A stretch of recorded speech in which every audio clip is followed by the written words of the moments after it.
I want to ask some Buddhist scholars, because I have been myself really looking, and actually, can you also help me on that? I actually don't know whether there is ever a mention negatively about sex in whole sutras or shastras in Buddhism. It sounds to me a Buddhist who are very Abrahamic influence talking this. Yes, Buddhism is against sexual misconduct. Now that's a different thing. You have taken a vow not to do such and so and so, and yet you do it. Of course. That's, obviously blatant. And also if you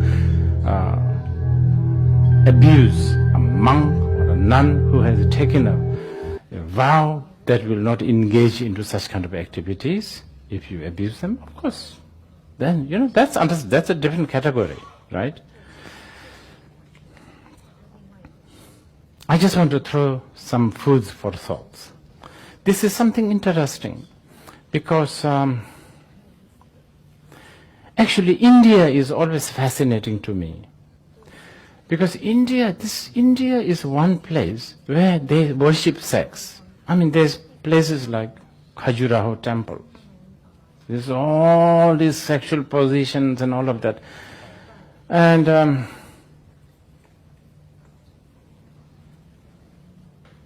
I don't know. There is a lot of greatness in that from my eyes. The Abrahamic, I think, attitude towards sex, I'm not so sure, I'm not well versed with this, but I have a feeling there's a little bit of judgment over this. Because let's say on the most mundane level, when you are making a film, like in America, let's say, if there is a little bit of nudity, sexual context, then it easily gets rated 15, 18, 17. You understand? Or 18, like that. Adult, adult contents. Now, there's a film with a bloodshed, bang, bang, bang, killing here, killing there. Rated 12. Rated what? You understand? So this looking at the sex as a something disgusting, something not good, there's a lot of, I have a feeling there's a lot of Abrahamic influence, and then a lot of Confucius, in Chinese case, a lot of Confucius influence. India, in ancient, I have a feeling they have a different attitude towards this. Of course, India had to stay almost 700 years under the Islamic occupation, and there, after that, about 200 years under the British. So, almost 1,000 years. By then, things have changed, of course.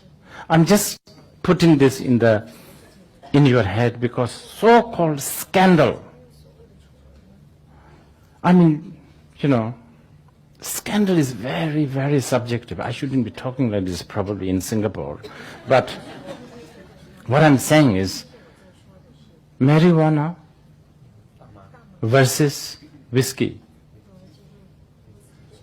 Whiskey is socially accepted from the highest judge, Supreme Court judge, all the way to the lowest people.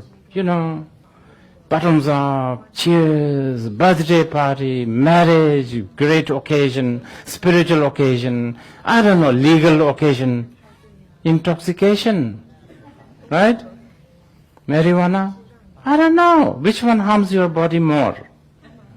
And which one has harmed more body between marijuana and alcohol? Okay, I'm sure now whatever I'm saying is going to be edited, and then we'll be in the moment saying the Johnson Cancer which endorse marijuana from tomorrow. I'm sure. You understand? But it's okay. It's okay. But I think we need to think these things. We really need to think like this. Many things. one could really, it's scandalous that we eat sushi, isn't it? I mean, that's like somebody's body. That should be scandalous. So, scandal related to sex, scandal related to eating sushi, scandal related to drinking whiskey, scandal related to, marijuana. I don't know. They think, we should think about these things. Okay?